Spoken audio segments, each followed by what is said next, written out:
భగవద్గీతములోని వాక్యము శ్రీ గంధం చెక్క సహజ లక్షణం సువాసనను వెదజల్లడం. కానీ ఆ గంధపు చెక్కను వాడకుండా మూలపడేస్తే దానికి దుమ్ము మకిల పట్టి దుర్వాసన వస్తుంది.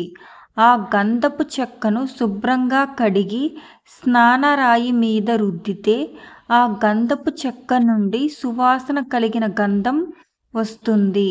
అలాగే పూర్వజన్మ వాసనలు, పరిసర ప్రభావాలు మానవునిలోని ధార్మికతను, మంచితనాన్ని కప్పినప్పుడు గంధపు చెక్కను మంచి నీటితో కడిగినట్టు మన మంచితనంతో దుర్మార్గుడిని కూడా సన్మార్గుడిగా మార్చవచ్చు.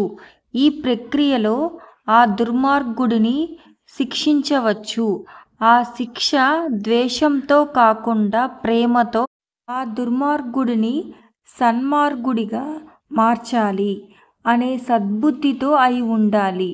తల్లి తండ్రులు పిల్లలను దండించడం, గురువులు శిష్యులను దండించడం, ప్రభుత్వం నేరస్తులను దండించడం ఇలాంటిదే.